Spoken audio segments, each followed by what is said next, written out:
Her hair transplant journey अपनी एक अलग स्टोरी लेके आती है। आज देखते हैं दो पेशेंट्स की प्रोग्रेस और उनके एक्सपीरियंसेस। चलिए शुरुआत करते हैं पहले पेशेंट से। क्लिनिक और डॉक्टर्स जो हैं वो सबसे ज़्यादा इम्पोर्टेंट हैं। डॉक्टर भी और जो सबऑर्डिनेट उनके साथ में करते हैं, टेक्नीशियन वगैरह, वो सब भी, क्योंकि डॉक्टर तो प्रोसीजर कर देगा, उसके प्री और पोस्ट ऑपरेशन केयर और जो भी एक्सप्लेनेशन है वो भी मैटर करता है सक्सेस होने के लिए। पेन आपको जब एनेस्थीसिया, लोकल एनेस्थीसिया लगता है तो थोड़ा बहुत है, पर वो बेरेबल है। बाकी ऐसा कोई बहुत खास पेन नहीं है। माय नेम इज़ अवनीश और आज मैं हेयर ट्रीटमेंट कराने, hair transplant QST clinic Haridwar centre में आया हूँ। मेरा हेयर फॉल ऑलमोस्ट 7-8 साल पहले, जब मैं 20-21 साल का था, इवन स्कूल टाइम में ही वो हेयर फॉल रिसीडिंग स्टार्ट हो गई थी। उसके बाद फिर कॉलेज भी घर से बाहर ही रहा, उसमें लाइफस्टाइल भी, जंक फूड्स वगैरह भी हाई थे, स्लीप टाइम भी बहुत वेरिएबल हो रहा था, बहुत कम हो रहा था।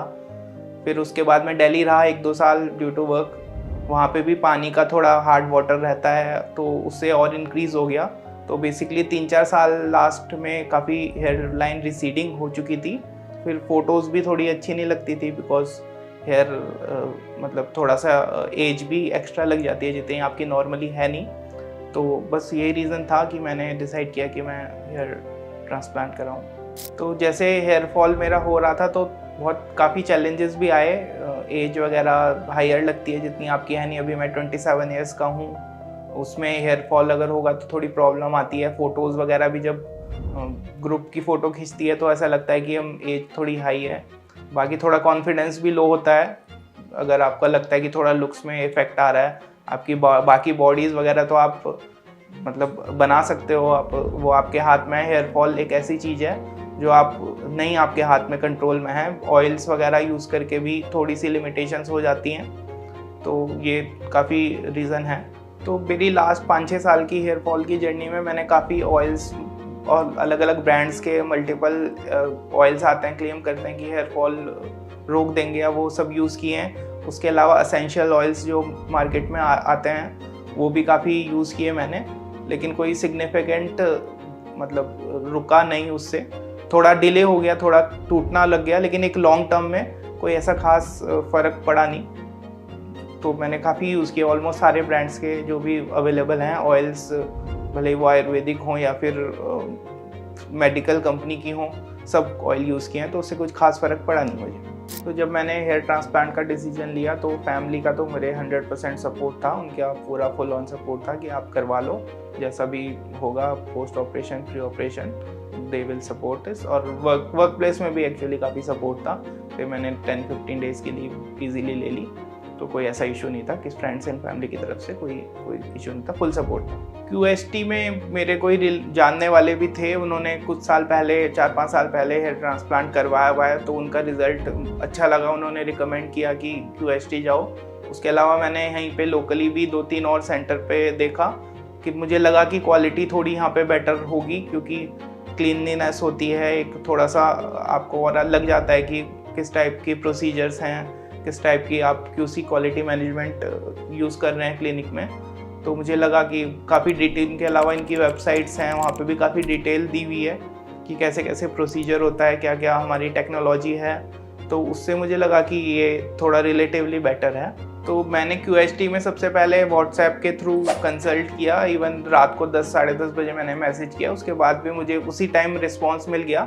उसके अलावा नेक्स्ट डे कॉल हुई और काफ़ी डिटेल में मुझे समझाया गया कि ऐसा ऐसा प्रोसीजर है, हम ये फॉलो करते हैं और ये डिटेल्स हैं, मतलब ऐसे आपका डे 1 डे 2 इस टाइप का होगा, तो क्या क्या आपको चीज़ें फॉलो करनी हैं और क्या क्या आपको नहीं फॉलो करनी है, क्या क्या आपको खाना है पीना है, और सर्जरी से क्या आप एक्सपेक्ट कर सकते हैं। तो वो सब यहाँ पे मैं आया था, कंसल्ट प्रॉपर वे में बताया गया।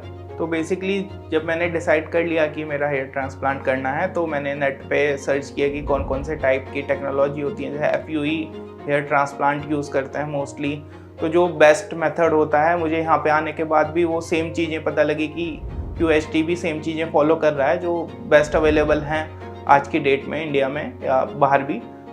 तो उससे लगा कि ठीक है, QST सही है। और बाकी जब यहाँ पे आया, प्रोसीजर वगैरह उन्होंने बताया, सब PHP होती है और FUE से ही ट्रांसप्लांट करते हैं। फिर ऐसे सावा FUE मेथड है जो कि रिलेटिवली बेटर है नॉर्मल दूसरे FUE टेक्नोलॉजी से। तो वो चीज़ें मैंने देखी यहाँ पे, तो वो मुझे सही लगी QST क्लिनिक की। क्लिनिक और डॉक्टर्स जो हैं वो सबसे ज़्यादा इम्पोर्टेंट हैं, डॉक्टर भी और जो सबऑर्डिनेट उनके साथ में करते हैं टेक्नीशियन वगैरह वो सब भी, क्योंकि डॉक्टर तो प्रोसीजर कर देगा, उसके प्री और पोस्ट ऑपरेशन केयर और जो भी एक्सप्लेनेशन है वो भी मैटर करता है सक्सेस होने के लिए।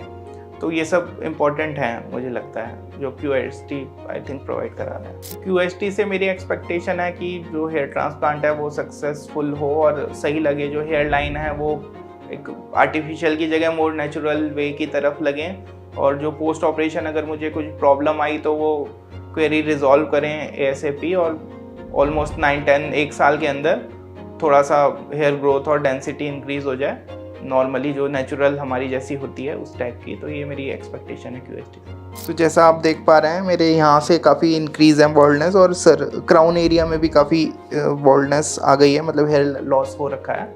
तो उन्होंने 3500 to 4000 ग्राफ्ट्स सजेस्ट किए हैं और बोला है कि डेंसिटी वगैरह काफ़ी इंक्रीज़ हो जाएगी। तो जो ये वाला एरिया काफ़ी खाली लगता है जब लाइट आती है स्पेशली, तो ये थोड़ा लाइट ब्लॉक हो जाएगी और थोड़ा सही लगेगा।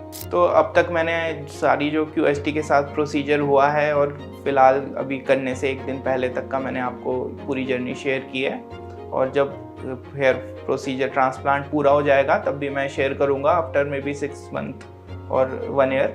तो तब तक आप QST वीडियोस देखते रहिए, और अगर आपको लगता है कि हेयर ट्रांसप्लांट कराना है you can consider QST। Thank you. तो मेरे अभी 10-15 मिनट हो गए हैं, सर्जरी पूरी हो गई है हेयर ट्रांसप्लांट की। तो जैसा आप देख सकते हैं ऑलमोस्ट 4000 के अप्रॉक्स ग्राफ्ट्स इम्प्लांट किए हैं, जिसके लिए मैं सुबह 7 बजे से स्टार्ट हुआ था और अप्रॉक्स शाम को 7 बजे कंप्लीट हुआ है। तो 11-12 घंटे का ओवरऑल टाइम लगा, और बाकी मेरा एक्सपीरियंस ऑपरेशन का अच्छा था। हाइजीन वगैरह सब मेंटेन थी, स्टाफ बहुत बिहेवियर बहुत पोलाइट था। बीच बीच में डॉक्टर भी आके अपना देख रहे थे और पूछ रहे थे कोई प्रॉब्लम है या नहीं है। अगर कोई प्रॉब्लम थी तो वो ढंग से रिजॉल्व हुई है। तो ओवरऑल मेरा एक्सपीरियंस बहुत अच्छा था ऑपरेशन का। रिफ्रेशमेंट भी टाइम पे मिल गई, तो ऐसा कोई इशू नहीं था। ओवरऑल हाइजीन भी परफेक्ट था और स्टाफ का बिहेवियर भी परफेक्ट था। तो ओवरऑल गुड एक्सपीरियंस। पेन आपको जब एनेस्थीसिया, लोकल एनेस्थीसिया लगता है तो थोड़ा बहुत है, पर वो बेरेबल है। बाकी ऐसा कोई बहुत खास पेन नहीं है। थोड़ा बहुत जैसे सिरिंज का पेन होता है उतना तो आपका रहेगा बेसिक पेन, पर ओवरऑल ऐसा कोई पेन है नहीं जो कुछ बहुत ज़्यादा हाई हो। तो डिसेंट पेन था, ज़्यादा पेन था नहीं, पेनलेस ही था ऑलमोस्ट। तो मेरा एक्सपीरियंस हेयर फॉल स्टार्ट होने से, QST में आने से लेके यहाँ के जो बेनिफिट्स बताए डॉक्टर्स ने, स्टाफ ने, प्लस जो ऑपरेशन हुआ मेरा, तो ओवरऑल गुड एक्सपीरियंस था। तो मैं सबको रिकमेंड करूँगा कि अगर किसी को लग रहा है कि हेयर फॉल मैनेज नहीं हो रहा है, हेयर फॉल नॉर्मल ऑयल्स वगैरह चीज़ों से कंट्रोल नहीं हो रहा है, तो अगर हेयर ट्रांसप्लांट का आप सोच रहे हो तो QST you can come in QST। It will be a good experience. बाकी देखते हैं 7-8 महीने बाद जैसा पता चलता है। तो जैसे जैसे टाइम जाता रहेगा, 2-4-5 महीने 6 महीने नेक्स्ट PRP सेशन के लिए आऊँगा, तो मैं बीच बीच में शेयर करता रहूँगा कि मेरी जर्नी कैसी रही और कैसा मेरा एक्सपीरियंस था। तो let's see. Thank you. QST।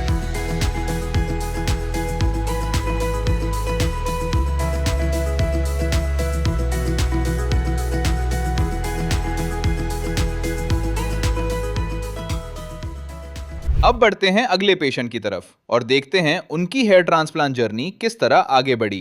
College time पे थे तो तब तो नहीं था दिमाग में कि क्या सही ट्रीटमेंट है। तो लोकल ट्रीटमेंट्स जैसे ऑनियन हेयर ऑयल या कोकोनट ऑयल या बहुत अलग अलग किस्म के ऑयल सिरम्स यूज़ किए अब तक।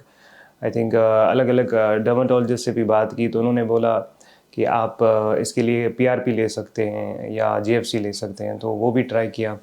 पिछले 2-3 साल से आई थिंक PRPs भी लिए हैं, अलग अलग किस्म की, सिंपल भी और GFC भी। बट डेंसिटी तो आ जाती थी बट हेयर लाइन वापस नहीं आ रही थी, रिस्टोर नहीं हो रही थी। तो मेरा नाम यासिर है, मेरी एज 30 है। मेरे जो हेयर लाइन का इशू है ये आई थिंक जब से कॉलेज का टाइम आ गया तो वहाँ पे बहुत टाइम तक पढ़ना पड़ता था और स्लीप भी शेड्यूल ख़राब हो रहा था, तब से ये इशू आ रहा है मुझे। और बट नोटिस मैंने पिछले 1-2-3 साल से स्टार्ट किया कोरोना के बाद कि हेयर लाइन जो है वो थोड़ी ज़्यादा पीछे जा रही है और डेंसिटी भी कम हो रही है। तो आई थिंक यही 3 साल जब से कोरोना हुआ है तब से I think I am noticing कि ये हेयर लाइन बहुत पीछे जा रही है।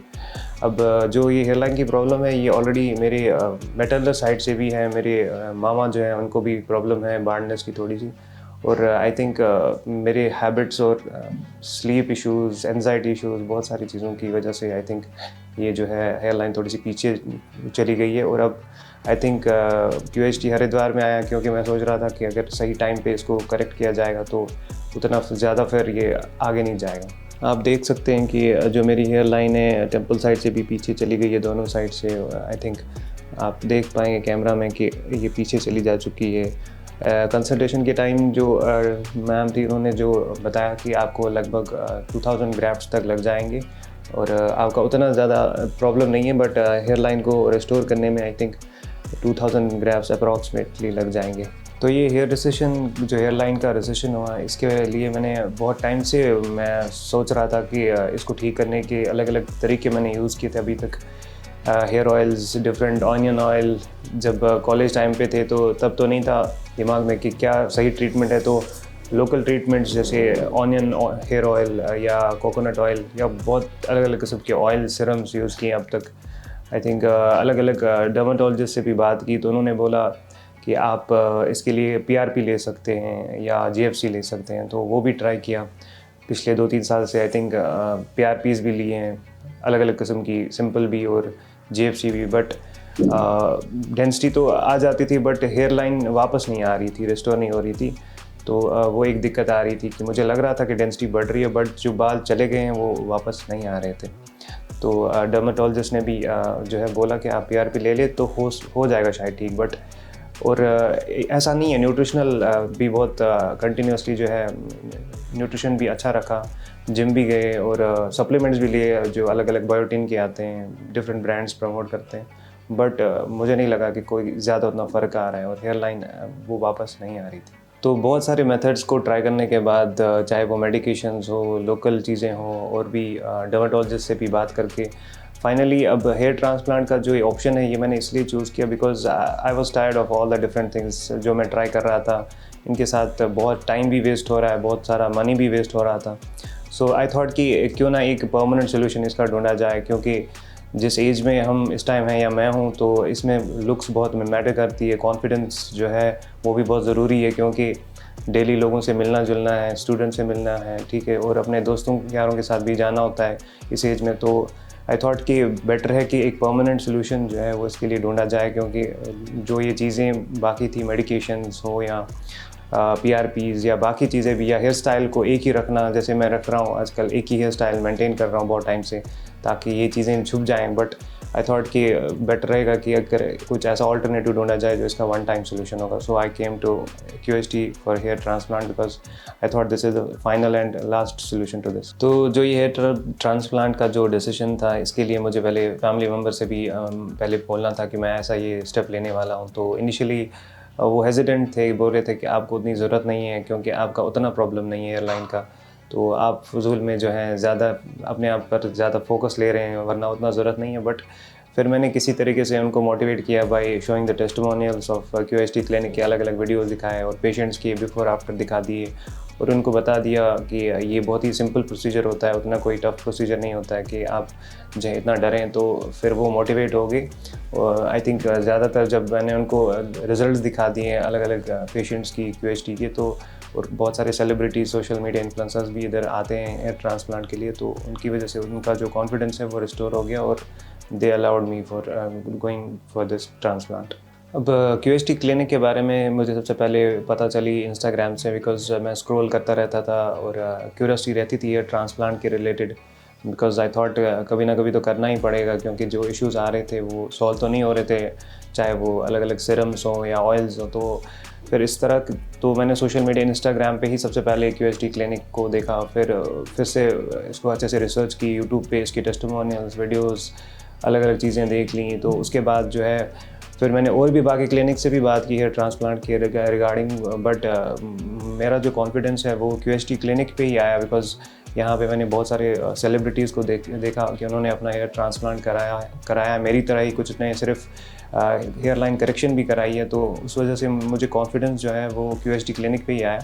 और यहाँ पे मुझे फैसिलिटीज़ भी ठीक लगी, सैनिटेशन भी ठीक है और सब कुछ ठीक लगा मुझे। तो गट फीलिंग से मुझे लगा कि यही आना चाहिए हरिद्वार।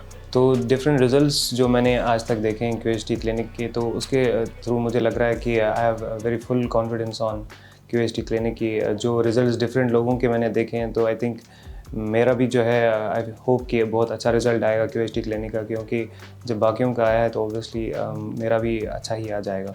तो जो रिज़ल्ट्स मैं चाहता हूँ, मेरा जो हेयर है ऑलरेडी बहुत अच्छी डेंसिटी है मेरे बालों में। तो जो हेयर लाइन मैं चाहता हूँ वो बिल्कुल ऐसी होनी चाहिए जो कि बिल्कुल नेचुरल लगे, जिसमें लगे ना कि ट्रांसप्लांट हो, क्योंकि बहुत ही छोटी सी मतलब स्पॉट है जो करना है करेक्ट।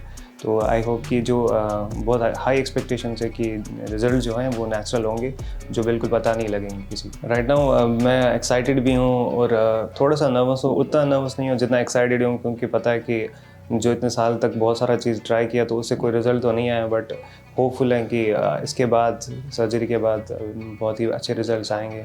तो वेरी होपफुल कि बहुत बेटर रिज़ल्ट्स आएंगे। तो उस वजह से थोड़ी सी जो नर्वसनेस है वो भी चली जाती है, क्योंकि आप एक्साइटेड होते हैं और आपको पता होता है कि अच्छे रिज़ल्ट्स ही आएंगे, क्योंकि बहुत होपफुल हैं आप QHD क्लिनिक से। तो अब तक मैंने आपके साथ प्री सर्जरी का जो एक्सपीरियंस है वो सारा शेयर किया, जो डिफरेंट मेरे पास दिमाग में क्वेश्चंस थे वो भी बता दिया आपको।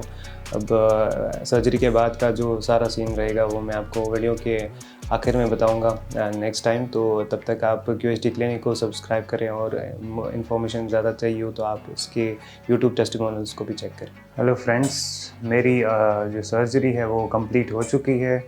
जैसा आप देख सकते हैं कि लगभग 2000 अप्रॉक्सीमेटली बोला गया है कि ग्राफ्ट्स लगे हैं मेरे। तो फ्रेंड्स, मेरी सर्जरी में लगभग 2 दिन लगे, कल का दिन और आज का दिन। तो अभी मैं फ्री हुआ हूँ OT से। जो डॉक्टर्स का रिस्पांस था वो बहुत ही अच्छा था, और सबसे अच्छा जो था वो तो OT जो स्टाफ था उधर वो बहुत अच्छा था, हेल्पफुल था। और पूछते थे कि पेन तो नहीं हो रहा है। पेन उतना कुछ खास नहीं हुआ, उतना ही हुआ जितना एक नीडल जैसे आप पिक करते हैं तो PRP के टाइम जितनी आपको वो पेन होती है उतनी ही वो पेन होती है। तो मेरा जो सफ़र रहा है कल से आज तक का बहुत ही अच्छा रहा है। जो एक्सपेक्टेशंस थी लगभग वैसा ही कुछ मेरा जो है रहा है एक्सपीरियंस आज तक। कल का भी और आज का भी जो चीज़ें थी बिल्कुल सीक्वेंशली चली। वेटिंग टाइम भी उतना ज़्यादा नहीं था, और बिल्कुल होपफुल मैं हूँ कि बहुत ही अच्छे रिज़ल्ट्स आएंगे। अब आप मेरा नया लुक दे सकते हैं 2-3 महीनों के बाद। आई गेस एक नए लुक के साथ में आऊँगा। तो बने रहिए मेरी जर्नी के साथ। Thank you QHD।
Hello friends, if you have not subscribed to our channel yet, please like this video, share and subscribe to our channel, and don't forget to hit the bell icon so that you will get update on every video.